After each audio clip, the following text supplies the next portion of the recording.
Hello friends, स्वागत है आप सभी का आपके अपने YouTube channel study session with H में। तो फ्रेंड्स, आज अपन संस्कृत कक्षा 10 प्रथम पाठ है सूची पर्यावरण के भाग 2 को शुरू करेंगे।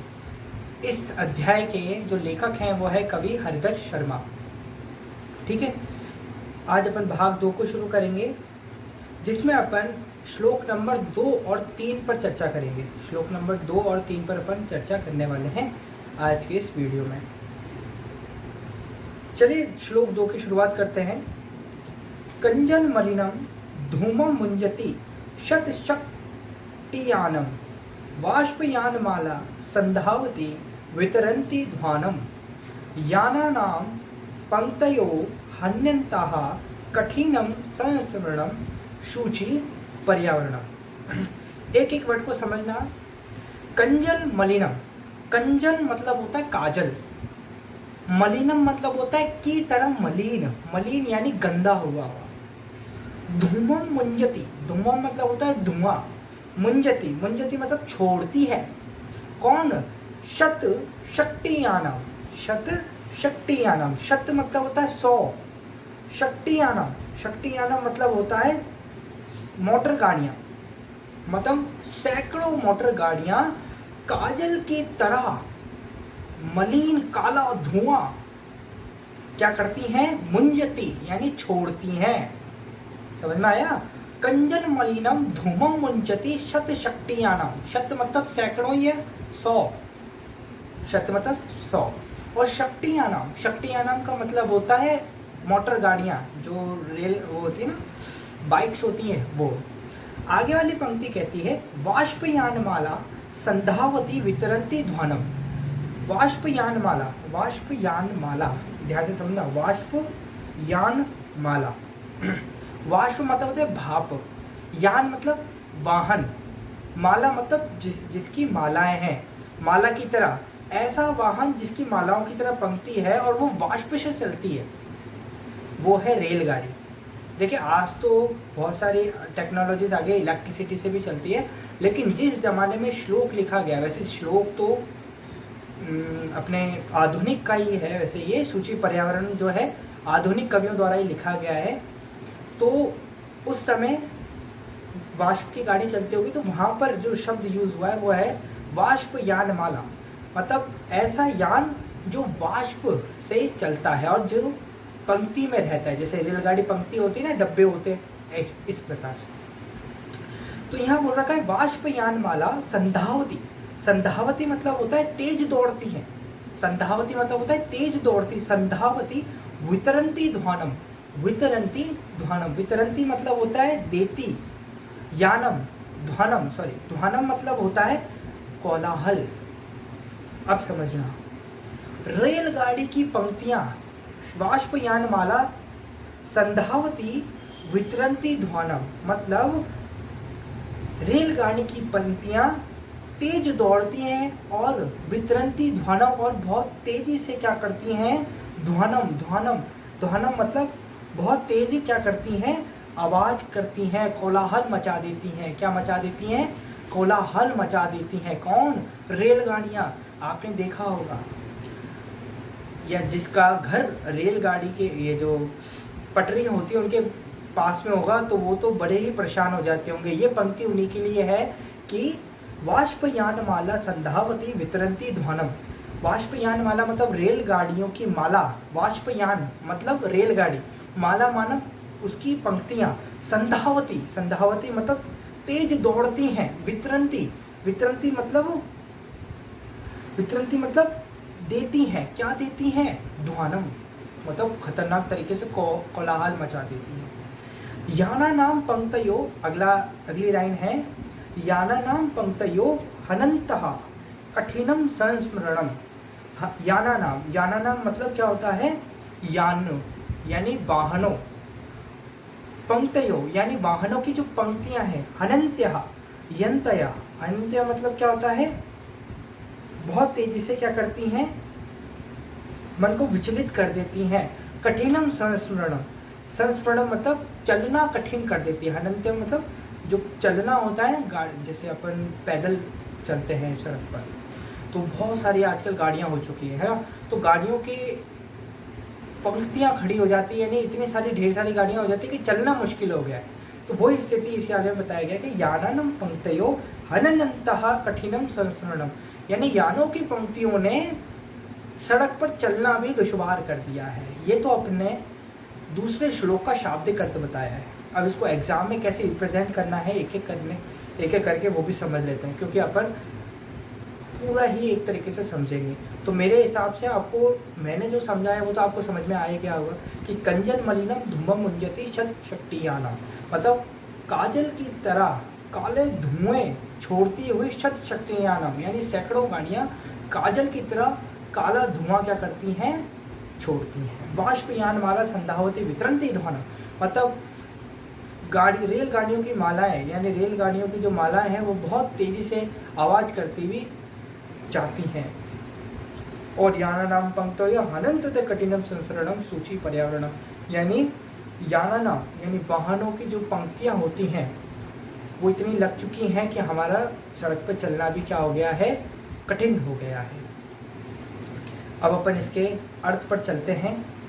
ये अपना श्लोक है, कंजन मलिनम धूमा मुंजति शत शक्तियानम बाष्पमाला संधावती वितरंती ध्वानम यानानाम पंक्तयो हनन्तः कठिनम संस्मरणम सूची पर्यावरणम। इसका अन्वय कुछ इस तरीके से लिखना है आपको। शत शक्तियानम यानी सैकड़ों गाड़ियाँ, कंजन मलिनम काजल की तरह धुआं, मलिन धुआं, धूमम यानी धुआं, मुंजति यानी छोड़ती हैं, बाष्पयान माला यानी कि रेलगाड़ियों की माला, ध्वानम यानी तेज आवाज करती, वितरंती तेज आवाज करती हुई, संधावती यानी छोड़ती हैं, तेज आवाज करती हैं।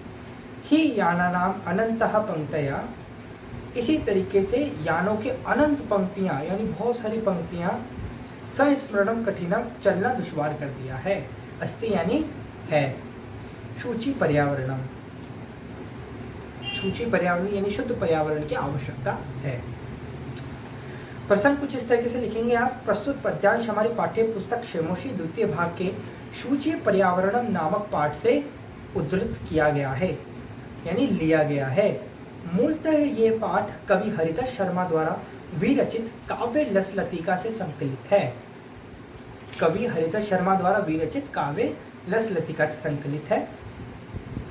इस अंश में महानगरों में वाहनों के कोलाहल एवं धुएं से बढ़ते हुए प्रदूषण का वर्णन करते हुए कहा गया है कि, मैंने आपको बता दिया, महानगरों में वाहनों के कोलाहल एवं धुआं से बढ़ते हुए प्रदूषण का वर्णन किया गया है कि किस तरीके से जो बहुत सारी गाड़ियां एक साथ आवाज़ करती हैं तो कितना डिस्टर्बेंस हो जाता है एकदम से, लोग अपने कामों पर ध्यान नहीं दे पाते। और बच्चे जो हैं जिनके एग्ज़ाम चल रहे हैं वो उनका तो बोलना ही क्या, उनके लिए तो बहुत ही कठिन स्थिति होती है इस तरीके का।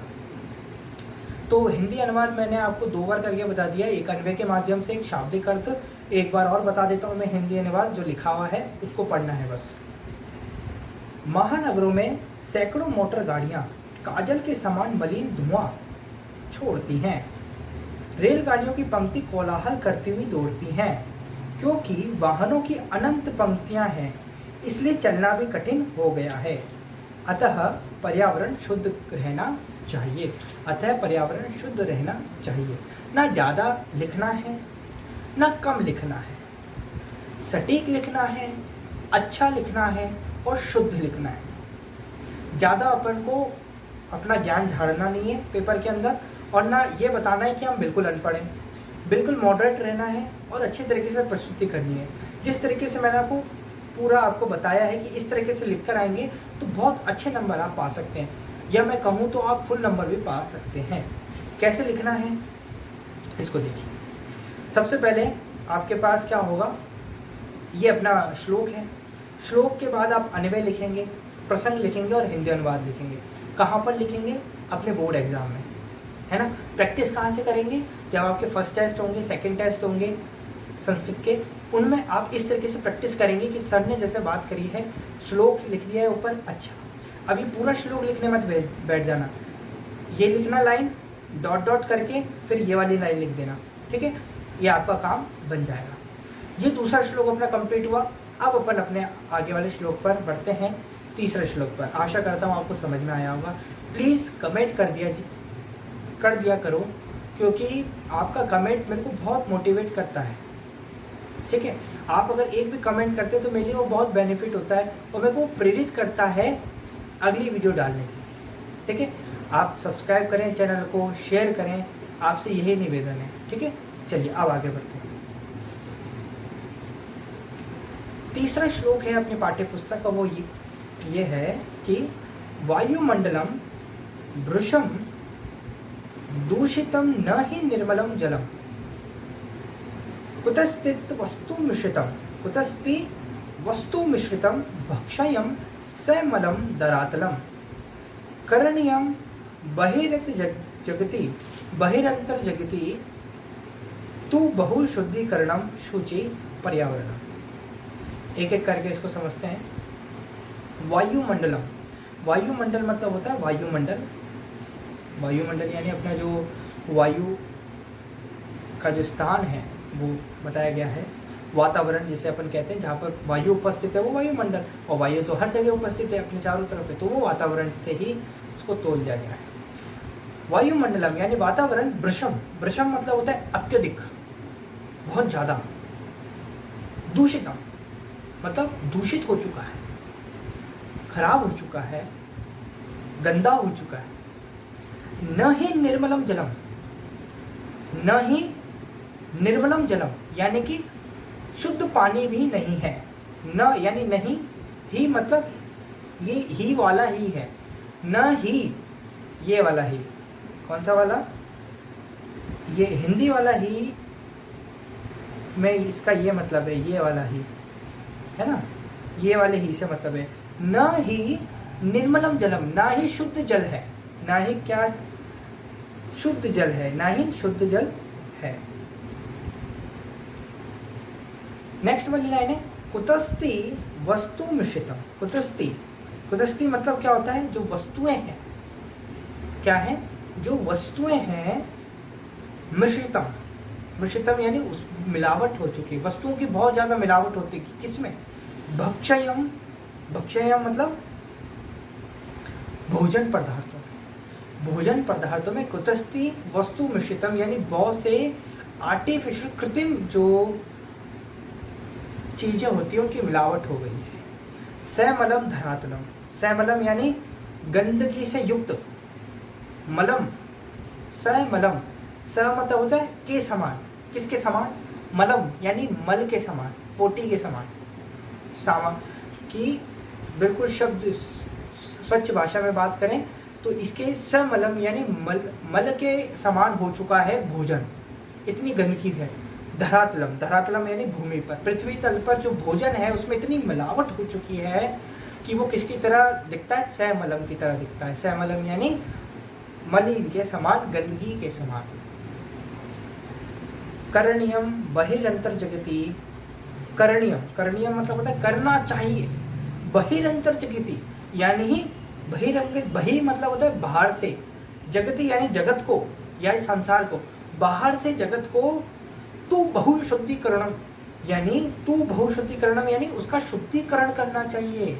इतना गंदा हो गया है जो हमारा वायुमंडल है और जो धरातल है वो इतना दूषित हो चुका है कि उसको बाहर से क्या करना चाहिए? शुद्धिकरण करना चाहिए, उसका शुद्धिकरण करना चाहिए।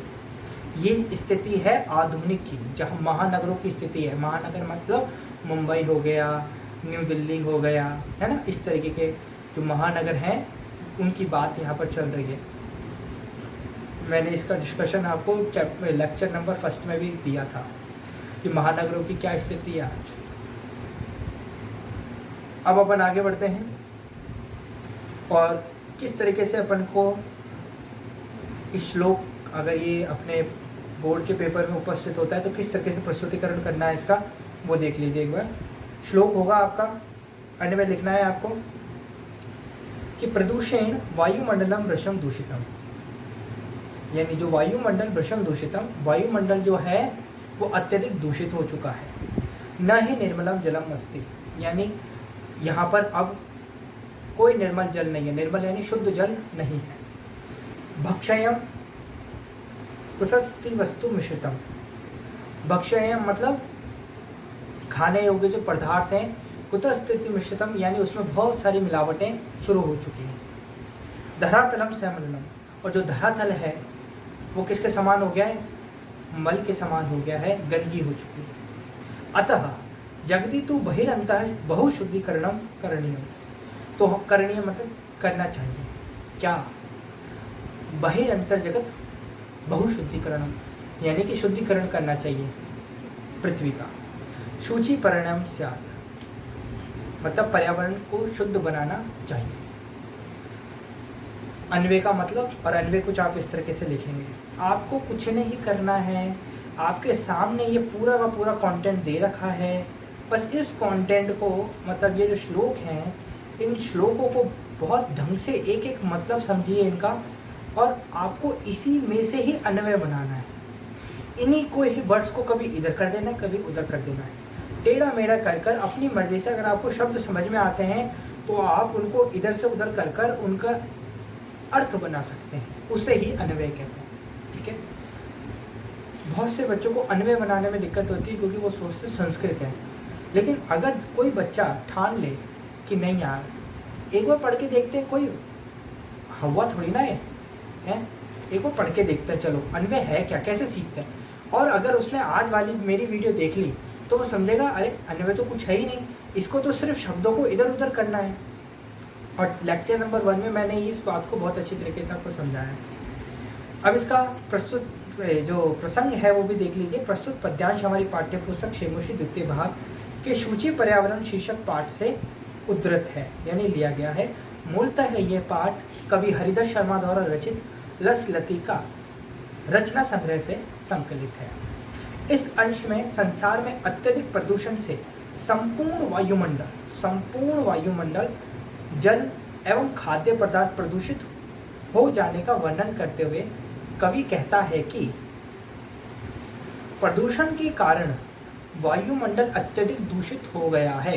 वही बात जो मैंने आपको समझाई उसको अरेंजमेंट कर कर आपको व्यवस्था पूर्ण यहाँ पर लिख रखा है कि वायुमंडल अत्यधिक दूषित हो गया है क्योंकि जल भी निर्मल नहीं है, खाद्य पदार्थ प्रदूषित वस्तुओं से मिश्रित है, यानी गंदी वस्तुओं से मिश्रित है। संपूर्ण भूमि गंदगी से युक्त है।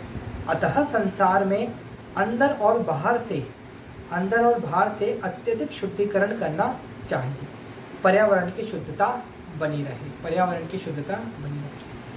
बाहर से भी और अंदर से दोनों तरफ से पृथ्वी का शुद्धिकरण करना आवश्यक है। बाहर से यानी वायुमंडल, और अंदर से यानी अपना जो खाना पीना जल ये जो भी है इसका शुद्धिकरण होना चाहिए।